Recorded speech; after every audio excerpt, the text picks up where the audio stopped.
Olá, vamos começar o episódio número 3 de Me Explica Musa. Estamos aqui no estúdio Keep Broadcast, gravando, as mídias estão aqui abaixo. Por favor, sigam na rede e vale a pena qualquer novidade, qualquer dúvida que tenham, qualquer necessidade para essa parte de broadcast, entrem em contato. Bom, como todas as semanas, eu seleciono algumas perguntas que me fazem por todas as redes sociais, principalmente Instagram e YouTube, sobre economia, liberdade, política, liberalismo, e eu separei essa semana, vou responder aqui aquelas que são as principais, e a cada sexta-feira um episódio novo vai ao ar. Então essa próxima sexta-feira, hoje que eu estou gravando agora, é quarta-feira, dia 28, na sexta-feira agora, dia 30, vai ao ar o episódio número 2 e esse agora, número 3, vai ao ar na próxima semana, tá bom? Então, primeiro, obrigado por todos aqueles que participaram. São várias perguntas, eu seleciono mais ou menos 30, algumas delas eu jogo para a semana que vem, para não me estender muito mais do que por volta de 1 hora, isso aqui não se tornar cansativo, tá? Então vamos lá. Primeiro, oi. Sou eu 115, é o nome na rede social. Musa, acha que essa tempestade perfeita durará muito? Ele se refere ao mundo no geral. Realmente, eu falei isso no meu vídeo matinal hoje, no Minuto do Musa, que a gente está vivendo uma tempestade que era esperada, não é nenhuma surpresa. Ela foi acelerada por conta dos efeitos das políticas praticadas durante a pandemia e também por conta da guerra, que essa ninguém previa. Mas de qualquer maneira, bom, a pandemia também não, mas as ações foram complicando ainda mais os números econômicos, a forma de fazer a economia rodar. Mas essa tempestade que o mundo está vivendo, ela realmente algo podia se prever, não exatamente nessas magnitudes, porque a gente não sabia de uma guerra, não sabia de uma pandemia, mas as intervenções governamentais, elas sempre levam a um problema muito maior no médio e no longo prazo. Ajudam na solução no curto prazo, parece que a gente aceita colocar a poeira para debaixo do tapete, mas as consequências são muito maiores. Então a gente tem crise energética na Europa, nós temos desaceleração nos Estados Unidos, já em recessão técnica, com 2 trimestres do PIB negativo. A gente tem guerra na Ucrânia e complica ainda mais a situação de algumas commodities com o transporte agrícola, apesar da gente já ter visto que o preço do transporte dos fretes internacionais já parecem começar a voltar para a normalidade. A gente vê um mundo tomado por números inflacionários muito grandes por conta dessas injeções de capital. Enfim, são problemas econômicos, geopolíticos que o mundo inteiro enfrenta. O que a gente precisa ver é como os governos reagirão frente a esses problemas. E no meu entender, eles vêm cada vez demonstrando mais interesses em intervir na economia, que, na minha opinião, é justamente o que trouxe grande parte dos problemas. Com isso, se a gente tentar achar a solução com aquilo que nos trouxe ao problema, a gente pode, mais uma vez, jogar a poeira para debaixo do tapete, nos enganarmos no curto prazo, achar que os problemas serão solucionados e mais cedo ou mais tarde nós teremos que, com maturidade, como adultos, encarar o problema de frente. Então, eu acho que a gente ainda vai passar por um tempo, sim, de problemas na economia mundial. Tá? Lucas Falossi, seria a hora de começar a comprar ativos de energia? Olha, Lucas, é uma pergunta muito difícil, eu preciso conhecer o teu perfil, você saber se você entende ou está por dentro realmente do risco que isso pode acarretar com o teu dinheiro, com os teus investimentos, se você tem necessidade de capital de curto prazo, quais ativos de energia nós estamos falando, se é aqui no Brasil ou lá fora, mas cabe uma boa discussão. O que eu sei é que sempre na crise a gente tem oportunidades e devemos ficar de olho nisso, porque quem tem caixa, planejamento e apetite para o risco, sempre nesses momentos é quando a gente encontra melhores oportunidades de comprar ativos mais baratos. Lembrando que, por uma matemática financeira, quando o juro sobe, o preço dos ativos trazendo a valor presente cai. Então, naturalmente, quem tem planejamento e caixa consegue aproveitar nesses momentos compras e ir, digamos, a fazer feira barato, ir à feira e comprar ativos baratos, tá? Bom, Gabriel Robaina. Com o cenário atual, o Brasil pode subir algumas posições no ranking mundial? Olha, Gabriel, uma boa pergunta. Conforme a gente consegue ver na tela aqui, o Brasil ocupa, esse é o último ranking que eu encontrei já em 2022, o Brasil está na 10ª posição mundial, esse é o PIB em dólar, então claro que isso pode oscilar para cima ou para baixo. Veja que está muito próximo do PIB da Itália com 2 trilhões, do Brasil 1,8 trilhão de dólar, então conforme a gente vê a cotação ou do euro ou do real frente ao dólar, pode oscilar e a gente pode subir ou descer uma posição, mas eu acho que sim, o mundo está vivendo um problema de energia e a gente alimenta 1 bilhão de pessoas aqui no Brasil e a gente tem uma das matrizes mais limpas do mundo de energia. Veja que a gente tem...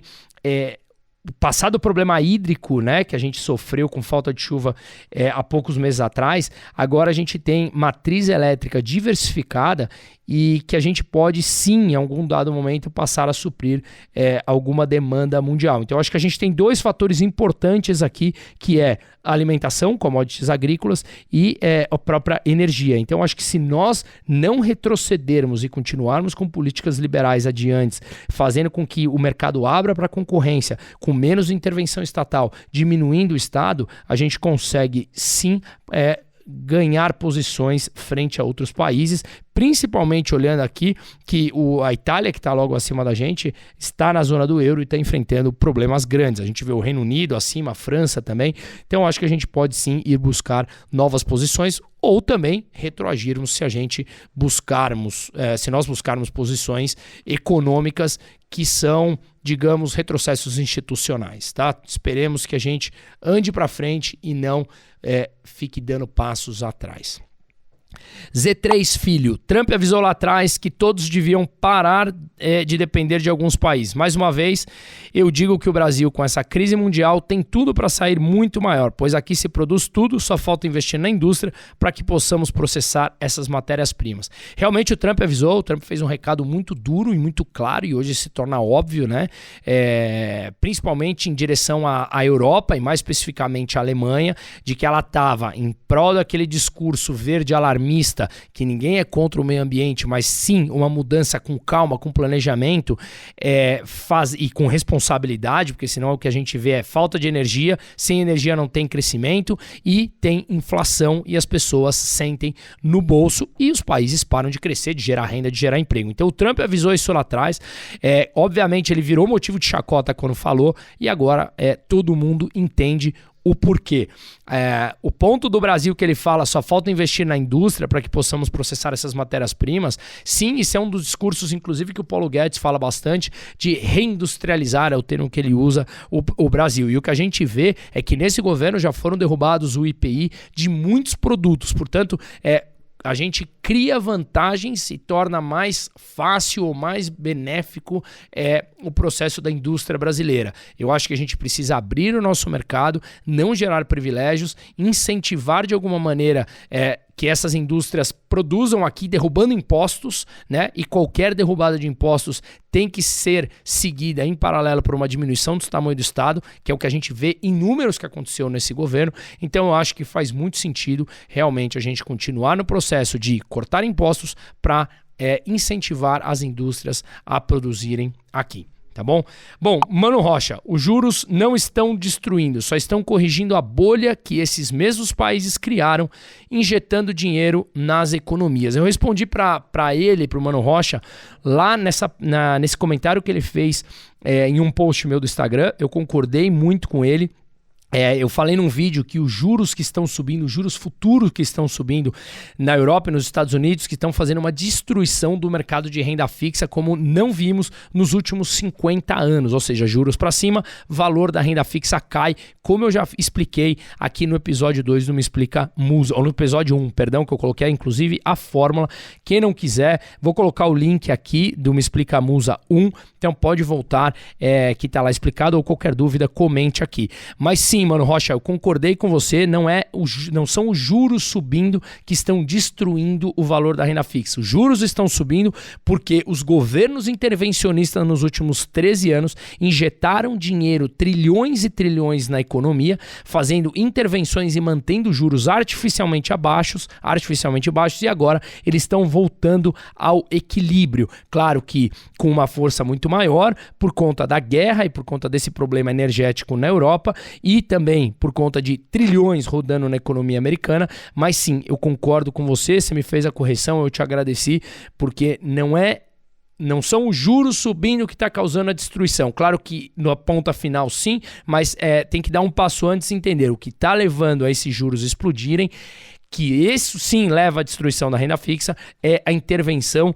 dos governos mantendo juros artificialmente baixos pelos últimos 13 anos. Perfeito, mano Rocha, obrigado pela colocação. Inclusive, eu coloquei na tela aqui os gráficos que mostram os títulos de 10 anos dos Estados Unidos, que é considerado os ativos de mais livre risco no planeta, como eles subiram. Esse aqui é o gráfico dos últimos 5 anos, então veja essa alta final que a gente vê nesses últimos dias.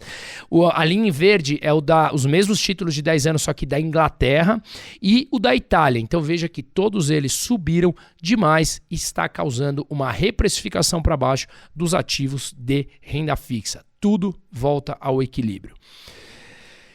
Cardoso Stani. Bruno, Europa com estoque alto de gás significa fim do problema? De forma nenhuma, Cardoso, eu respondi lá também para você, tiveram outras pessoas que responderam para você, que foi muito legal isso. Os estoques alemães de gás estão acima de 91%, conforme mostra aqui essa matéria que eu coloquei. A média da Europa está na casa dos 87,5% de manter o seu estoque cheio. Agora está próximo aos 90%. Na Alemanha está 91,3%, como mostra aqui no site da Trading Economics. Mas, obviamente, a gente depende de quanto tempo essa guerra vai durar, porque o inverno ele vem intenso aí, é o que prevê, né? O que os meteorologistas vêm prevendo. E mais, lembrando que ele não é usado só para aquecimento das casas, e sim para as indústrias. Então, se as indústrias têm que começar a fazer racionamento, que a gente vê uma diminuição da produção que leva a uma consequente alta dos preços. Então, claro que dá um respiro no curto prazo, mas se essa guerra se prolongar por muito mais tempo, hoje eu falei no meu vídeo pela manhã da briga agora da estatal russa Gazprom com a estatal de gás e petróleo da Ucrânia, entre elas brigando numa câmara arbitral, e parece que a Ucrânia pode fechar também o gasoduto que leva da Rússia para a Europa, passando pela Ucrânia, por conta de briga de pagamento de taxas e tudo mais. Enfim, então, portanto, isso pode complicar sim e fazer com que os estoques, mais cedo ou mais tarde, esvaziem. Se a Rússia continuar não fluindo gás para a Europa como está hoje, não fluindo, essa situação pode sim ficar ainda mais dramática, tá? Número 7, Wanderson Soares 20. Bom dia, professor. Muito louco esse mundo, hein? Wanderson, eu acho que não é o mundo que é louco, não. Louco são as ações dos burocratas e das pessoas que seguem pedindo pelas mesmas soluções para problemas antigos. A gente segue como crianças imaturas, esperando que as mesmas ações intervencionistas levem a resultados diferentes. A gente só vai empurrar o problema, que vai se transformar em maior ainda no médio e no longo prazo. Tá? Os investidores, segundo os bambambam do mercado, teremos um final de 2022 pior do que de 2008. Será mesmo? Não sabemos. Esses bambambãs costumam errar muito, as previsões elas realmente erram demais, porque a economia ela é subjetiva, ela é formada por conceitos e momentos futuros que a gente não sabe o que vai acontecer. Então, pode ser muito pior, porque como pode ser melhor. O que eu acho é que a gente tem menos agentes econômicos alavancados no setor privado do que a gente tinha em 2008, mas a gente tem agora um setor público extremamente mais alavancado. O que a gente viu nos últimos anos e principalmente durante a pandemia foi uma transferência da alavancagem de dívidas de famílias e empresas para os governos. E no meu entender, nós veremos nos próximos anos problemas de dívidas governamentais, que leva, obviamente, a um risco maior, uma desvalorização da moeda. Isso pode levar a problemas econômicos muito maiores. Não sabemos, mas as consequências elas já estão batendo na porta. Edu Siqueira 66. Independente do resultado da guerra na Ucrânia, o cenário provável é o fim da zona do euro. Me parece que a estratégia do Putin dará certo. Olha, eu coloquei aqui na tela uma matéria que saiu de um banco dinamarquês, ele falando que ele pode sim começar a visualizar um problema maior para a zona do euro, para a moeda comum, uma vez que os países estão começando a ser extremamente diferentes. Na verdade, sempre foram. A União Europeia é uma união política de países com economias completamente diferentes. Isso foi discussão lá no final dos anos 90, começo dos anos 2000, quando surgiu a zona do euro como um todo. Ao longo desses anos, novos países foram entrando, mas o que a gente vê é que são países com perfis de moeda, de dívida, de moedas antigas, né? Com perfil de dívida e perfil socioeconômico, perfil demográfico, perfil de renda completamente diferente um do outro. E a junção de todos eles, quando a gente não tem um mercado comum de dívida em euros, mas cada país continua emitindo as suas dívidas individualmente, o que a gente vê é que isso começa a gerar problema no momento em que os países passam a ter uma situação econômica mais complicada e você, obviamente, não vai querer que você transfira dinheiro que a sua população individual está precisando no momento inflacionário para países que são mais fiscalmente irresponsáveis. Por exemplo, até quando os alemães vão querer continuar sustentando Itália, Grécia, Espanha, que são fiscalmente mais irresponsáveis? Então, eu acho que isso pode sim começar a gerar problemas internos na zona do euro, tá? Sinara Danísia. Em média, quanto tempo demoraria uma troca de moedas? Ela está falando justamente na mesma sequência da pergunta anterior, se a zona do euro acabar como moeda comum. Olha, eu acho que se isso vier a acontecer, não sei nem se vai acontecer, acho que pode ser, não sabemos quando e se, mas se vier a acontecer, obviamente você tem um período todo para fazer a conversão, para trocar, o Banco Central vai estar participando disso, recomprando euros, enfim, é uma operação bastante complicada e que não é do dia para a noite, mas também não é coisa de outro mundo, isso seria solucionado. Tem problemas maiores a serem implantados se o euro vier a acabar. Problemas no sentido de reajustar as economias, recriar moedas de cada um dos países, por exemplo, o marco alemão, ou enfim, a peseta espanhola, cada um desses países. Mas, de novo, não é nada ainda que se discute, mas os problemas estão realmente aprofundando na zona do euro, tá? Susana Fields, a primeira experiência do globalismo falhou na Europa. Eu falei aqui também do que eu acredito, acho que foi no episódio 2, vou também colocar o link aqui embaixo. Mas no episódio 2 eu falei sobre um problema que eu acredito que é o que é chamado de globalismo hoje. Eu vejo 3 problemas que estão acontecendo no mundo. O primeiro são as organizações supranacionais, OMS, ONU, Banco Mundial, FMI, Banco Interamericano de Desenvolvimento, BID. Essas organizações supranacionais se colocando acima das leis de cada um dos países. A gente viu isso na pandemia acontecendo.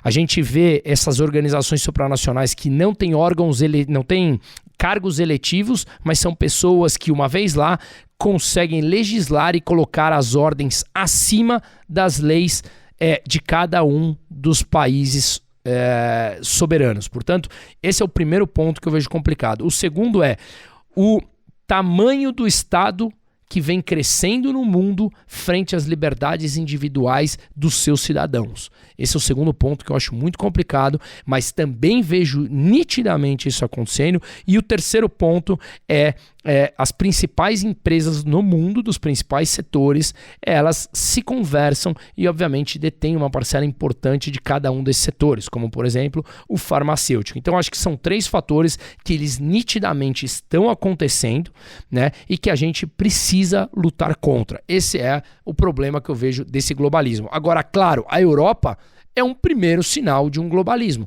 A zona do euro, o Banco Central Europeu, é uma instituição que que tentou juntar ou juntou ali um número de países expressivos e que agora começam a aparecer os problemas, tá? Michel Le Campion Michel. Bruno, você não acha que a Europa deveria reativar as usinas nucleares para não ficar na dependência do gás russo? Apostaram no verde errado. Estados Unidos usam nuclear e tem o valor do quilowatt-hora mais barato. Sim, sem dúvida, Michel. Eu já fiz vários vídeos sobre isso. Veja aqui, eu coloco aqui na tela os principais países em que, tem mais número de reatores. Os Estados Unidos, como vocês podem ver aqui na tela, tem 99. Tem também a capacidade líquida de megawatt produzido e tem a parcela de eletricidade total produzida no país. Então, nos Estados Unidos, do total da energia, do total da eletricidade, 20% vem da nuclear. Veja na França, que tem 58 usinas nucleares, mais de 70% vem da geração nuclear. A geração nuclear, ela é a mais barata, e ela é a mais segura e ela não é intermitente. Você consegue produzir ela sempre. O discurso verde alarmista fez com que países quisessem e começassem a desligar as suas usinas nucleares e agora voltaram não apenas a reativar as suas usinas a carvão e implorar por mais petróleo, como também quiseram voltar no processo de desligar as suas usinas nucleares. Um caso emblemático é o da Alemanha, que ela tinha 17 usinas nucleares. Veja que nessa tela aqui já está aparecendo que ela tem 8, só que na verdade atualizado só tem mais 3 em funcionamento e que o governo se comprometeu a desligar até o final deste ano de 2022. Eles tentaram voltar atrás com essas 3 usinas para mantê-las ativadas e gerando energia, mas a matéria-prima das usinas nucleares é o urânio, em que você compra e precisa de contratos de longuíssimo prazo. Então eles não conseguiram a tempo, terão que desligar e a gente vê países construindo usinas nucleares, como por exemplo a China construindo mais de 60. No Brasil a gente tem 2, que é Angra 1 e Angra 2. Angra 3 está em construção, representa quase 3% da nossa matriz energética e está tudo bem, o Brasil tem uma matriz energética extremamente limpa, mas eu acho que sim, foi um erro estratégico muito grande e veja que apesar da França também estar passando por um problema inflacionário como todos os países do mundo, a França hoje tem uma inflação mais baixa que a Alemanha, porque 70% da energia dela vem da nuclear, em que sim produz 1 megawatt-hora mais barato. Então, de novo, se arrependeram, tentaram voltar atrás, alguns conseguiram, outros não, e aqueles que podem estão construindo muito mais reatores, como é o caso da China, tá bom? Wanderson Soares. Bom dia, professor. Se acontecer o fim da zona do euro, o que pode acontecer com as reservas em euro? Quem assume o prejuízo, sabendo da disparidade financeira que acontece entre os países? Como eu falei na pergunta, algumas perguntas atrás, você precisaria dos bancos centrais, principalmente do Banco Central Europeu, atuando para dar liquidez nessas reservas. Eles recomprariam provavelmente e disporiam daquela moeda em que aquele país assim desejar. Imagino que seja o dólar, se acontecesse isso hoje, mas enfim, ainda é um problema bem para frente, mas óbvio essas autarquias estariam envolvidas e imagino que teriam alguma obrigatoriedade de recompra dessas moedas para dar a liquidez nas outras moedas que esses países precisam para suas reservas internacionais. Guilherme Rios, qual a importância da educação financeira nas escolas? O Guilherme Rios, que é meu aluno na Link School of Business, na faculdade que eu dou aula de finanças, a importância da educação financeira nas escolas, Guilherme, ela é de suma importância. A gente viu há pouco tempo uma política do Rio Grande do Sul, Luciana Genro, falando que é contra. Talvez ela seja a única pessoa no mundo que tenha falado tamanha besteira, porque é o que eu falo, não importa a profissão que você escolha.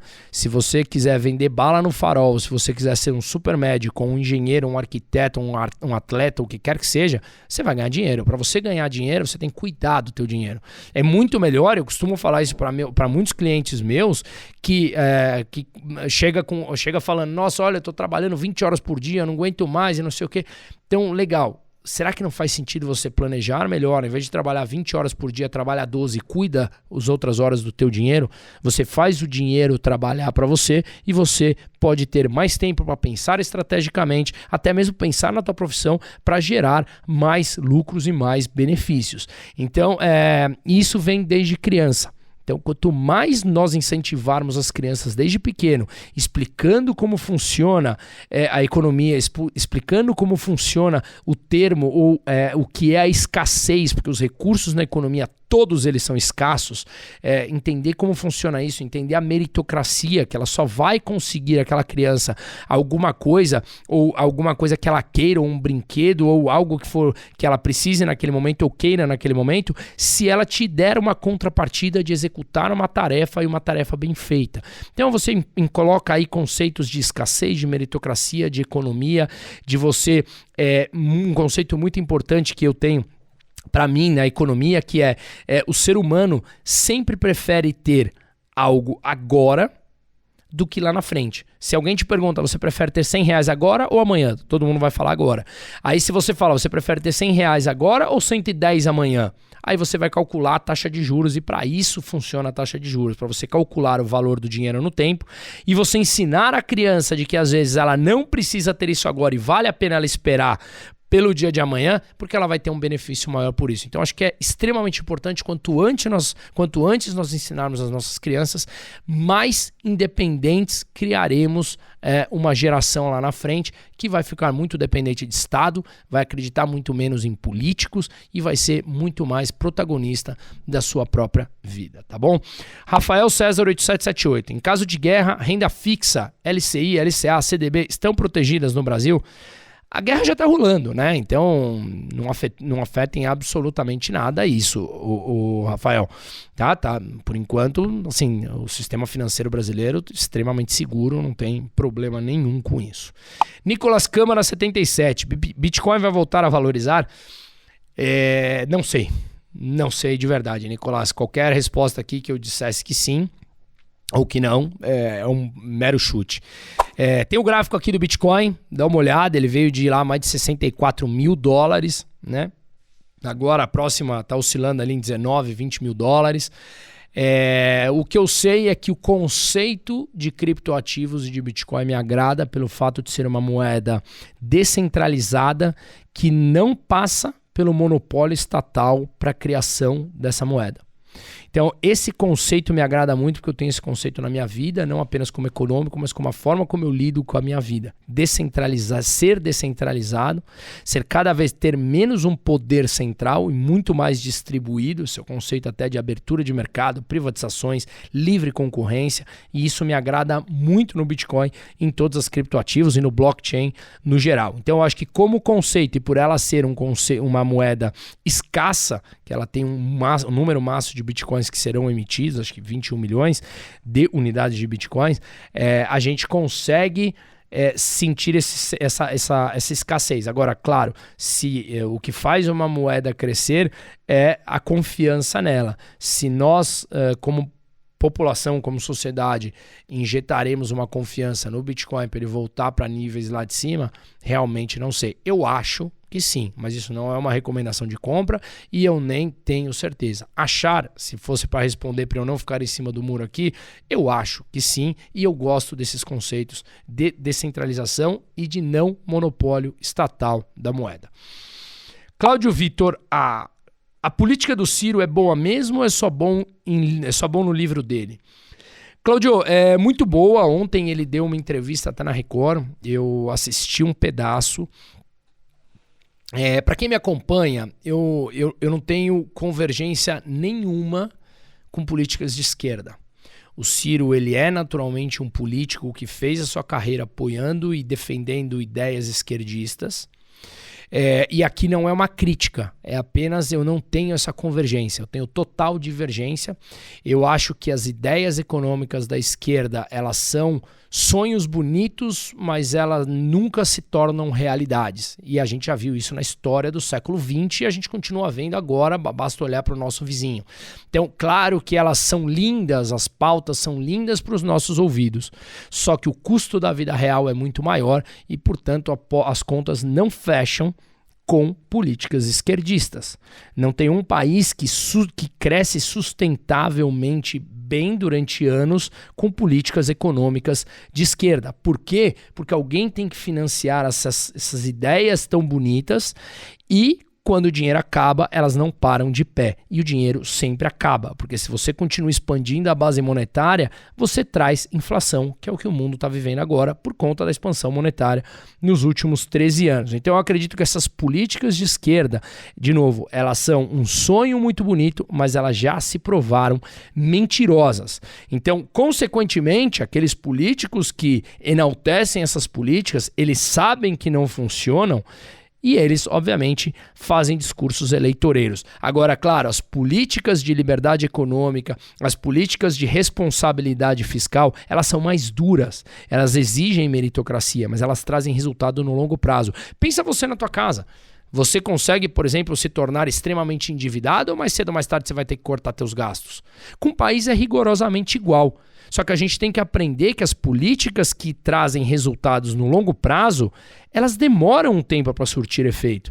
E o ser humano parece muito imediatista e não tem essa paciência. Então a gente vive de enganação em enganação a cada 4 anos acreditando em políticas de esquerda. Fiz todo esse preâmbulo para falar do Ciro. O Ciro tem políticas que são de esquerda, que adotam um Estado indutor ou promotor do desenvolvimento. Esse Estado precisa ser maior para promover esse desenvolvimento e um Estado maior precisa arrecadar mais para se sustentar e parar de pé. E quem paga esses impostos? Nós, da iniciativa privada. Chega um momento em que você está estrangulado e que o dinheiro acaba. Então, portanto, eu não acredito em políticas de esquerda e aí eu acho que elas são muito mais bonitas no livro dele, como você falou, tá bom? Pércio G. Professor, quais são as principais medidas que fazem a inflação baixar? Coincidentemente, saiu o IPCA 15 ontem aqui no Brasil, estou colocando na tela. Foi o segundo mês, vai ser o terceiro mês de queda de deflação no Brasil. Então, a gente pode ver aqui o que trouxe essa deflação no Brasil foram cortes de impostos. Tá? Principalmente na gasolina. Então, a gente ouvia muito, na verdade, que o governo meteria a mão nos preços, congelaria preço. Não fez nada disso. O Estado brasileiro diminuiu 15,5% em termos reais descontados a inflação e conseguiu baixar imposto. Quando você diminui os impostos e diminui o tamanho do Estado, ele não precisa arrecadar tanto, você tem um desenvolvimento muito maior, porque sobra mais dinheiro na mão das pessoas, as pessoas gastam isso, consomem, geram renda e tudo mais. Enfim, então esse é um dos pontos, você diminuir o Estado e cortar os impostos. Quais outras medidas que fazem a inflação baixar? Cuidar da sua dívida. Os países cuidar da sua dívida. Quando você tem um país que tem um nível fiscal responsável, ou um nível fiscal onde você tem principalmente superávit, é o que o Brasil vai ter agora o primeiro desde 2015, você tem mais dinheiro para investir, você tem um dinheiro que mais na mão da população do que o Estado arrecadatório predador, tomando os recursos de quem produz. Então, quando você é fiscalmente responsável, você se torna menos arriscado e você sendo um país menos arriscado, naturalmente a tua moeda valoriza, você tem mais dinheiro para investir, você tem mais abertura de empresas, melhor nível de emprego, mais geração de renda e a roda começa a girar, assim, uma bola de neve vai crescendo no bom sentido. Agora, claro, a gente precisa, como eu falei na pergunta passada, entender que isso leva um tempo. A gente não pode ser igual uma criança de 2 anos que quando quer uma bala precisa ser naquele exato momento. A gente precisa esperar, como homens adultos que somos, e entender as pessoas, entender o processo de economia. Por isso até volto na pergunta do Guilherme há pouco tempo atrás, da educação financeira, da importância de entendermos a economia independente da profissão que você tenha, tá bom? Flávio Lima, Run Flávio Lima. Com uma possível queda da Europa, o Brasil poderá assumir o protagonismo no cenário mundial?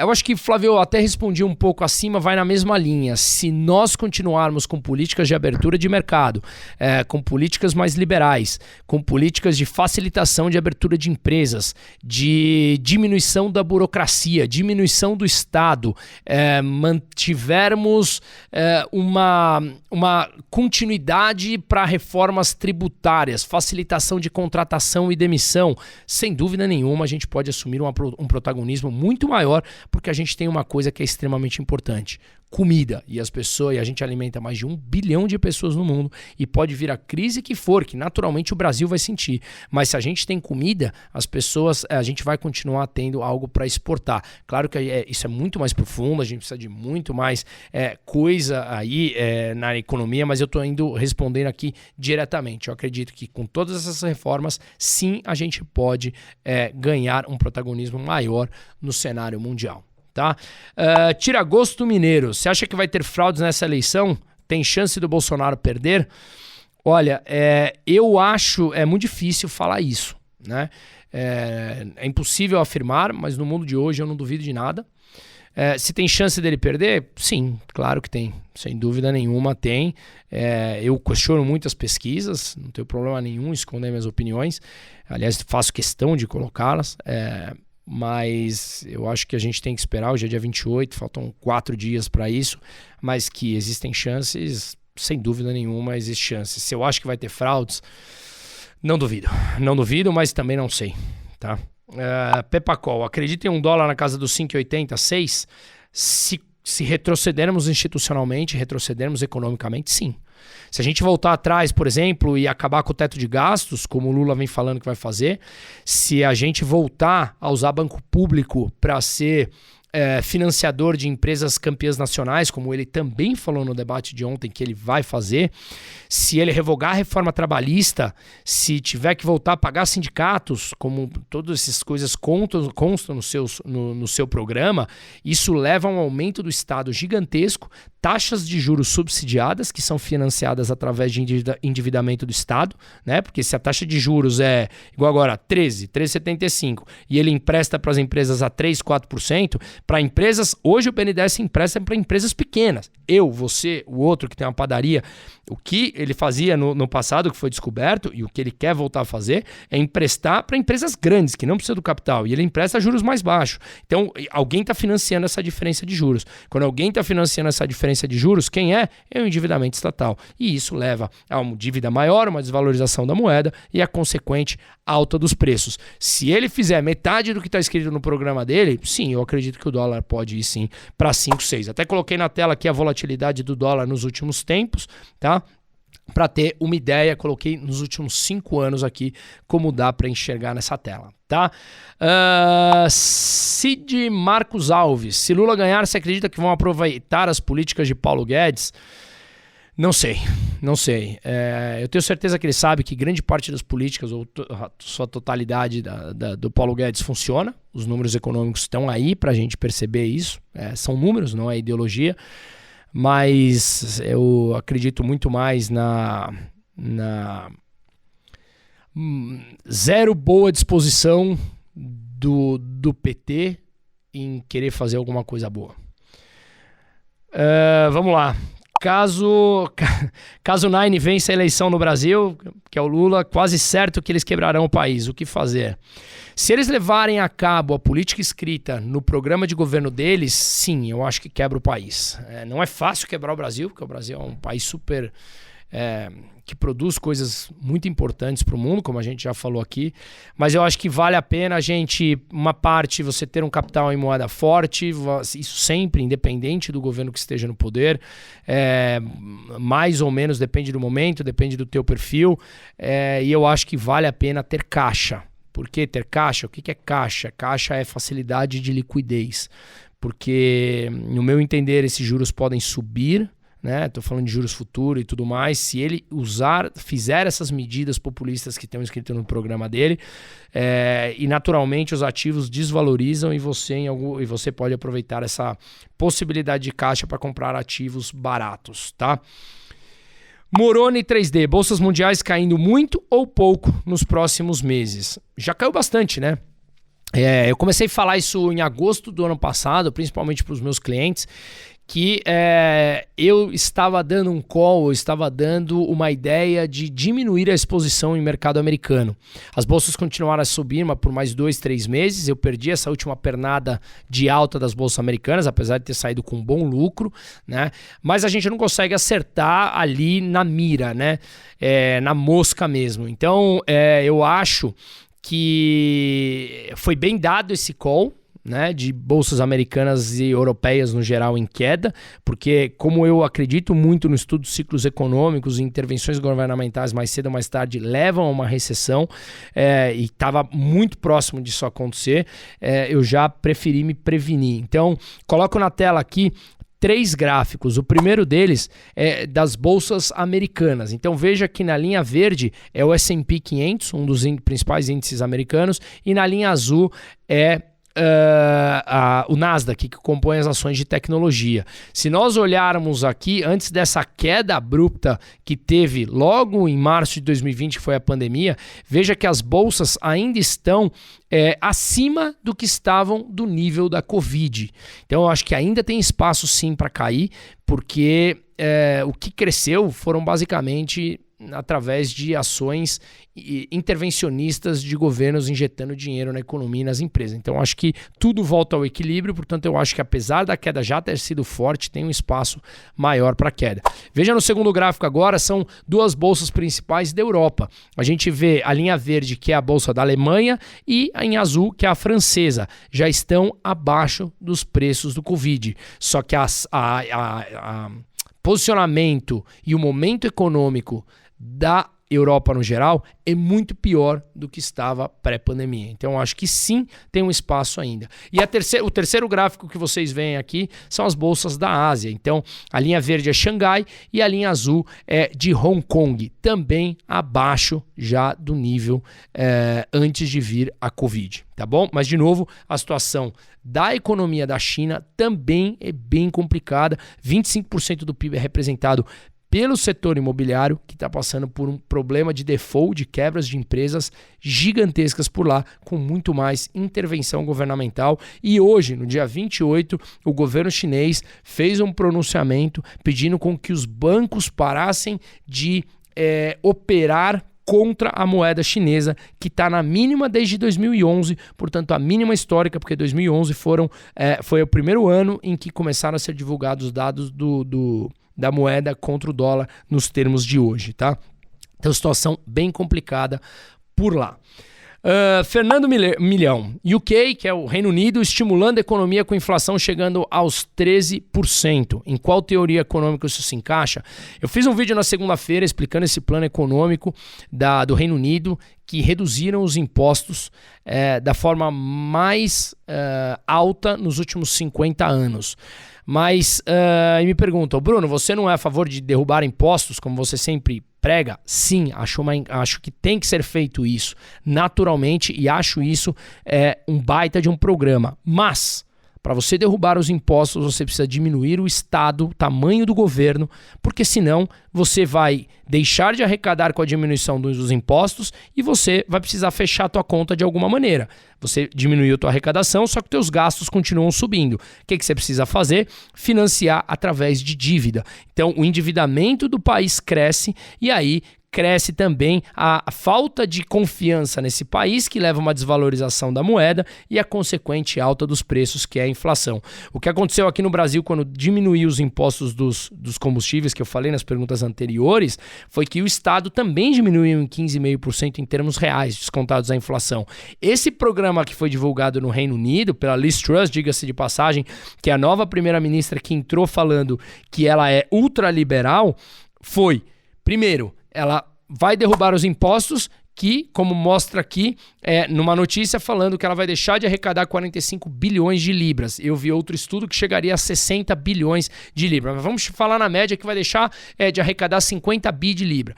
Em outra medida anunciada por ela, que se dizendo ultraliberal, ela congelou o preço das energias e isso vai dar um custo para o Estado de 100 bilhões no ano. Então nós estamos falando de 150 bilhões de libras que o Estado vai ter que se financiar a mais por conta da diminuição dessa arrecadação. Então, corte de impostos e diminuição de impostos, sim, sempre acompanhado de uma diminuição do tamanho do governo. Senão, o que a gente vê é um aumento do endividamento do Estado para financiar essa queda da arrecadação, e aí a Libra acontece o que aconteceu, está na mínima desde 1990. 985 e com uma inflação já rondando os 13% ao ano. Portanto, o Estado tem sim que diminuir os impostos e diminuir o seu tamanho, sempre para gerar muito mais empregos e gerar renda.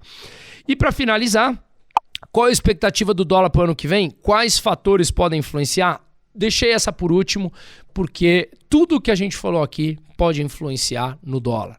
Então o dólar é uma moeda que hoje está no nível mais alto frente a todas as moedas no mundo nos últimos 20 anos. Tem o DXY, que é um índice frente ao dólar numa cesta de 6 moedas de principais países, tá? Como, por exemplo, o franco suíço, a libra, o euro, o dólar canadense e o ien japonês. Então, o DXY mede a variação do dólar frente a essa cesta de 6 moedas e está no seu mais alto nível nos últimos 20 anos. Com recessão nos Estados Unidos e na Europa, com crise energética, com guerra, com Estados Unidos subindo juros que obriga os outros países também a subir seus juros, e por isso o Brasil foi o país que mais rápido iniciou a alta dos juros no mundo. Por isso que já terminou o ciclo de alta enquanto os outros países ainda estão subindo. Com todos esses fatores, todo mundo corre para o dólar. E com juros mais altos nos Estados Unidos, você vê ouro desvalorizando, que está na mínima nos últimos 2-3 anos, porque as pessoas preferem ter os juros recebido em dólar, que é o ativo mais livre de risco, você compra um título público americano. Então, você vê um rearranjo e uma distorção dos portfólios de investimento em busca do dólar. Então, todos esses fatores que nós falamos aqui, eles influenciam. E mais, o que a gente vê é mais intervenção governamental para suprir um problema que eles próprios criaram com intervenções, como se fosse a solução mirabolante. Então, acho que fica uma lição para a gente crescer, sermos adultos, maduros, entendermos que uma solução de longo prazo é a única sustentável. Como eu sempre falo, você não cria uma empresa do dia para a noite, você não cria um relacionamento saudável do dia para a noite, seja de amigos, seja de marido e mulher, seja de familiar. Então, qualquer desenvolvimento sustentável, ele tem que ser feito pensando no longo prazo. Os resultados demoram a aparecer, mas depois eles são muito mais perenes. Muito obrigado e até a próxima semana.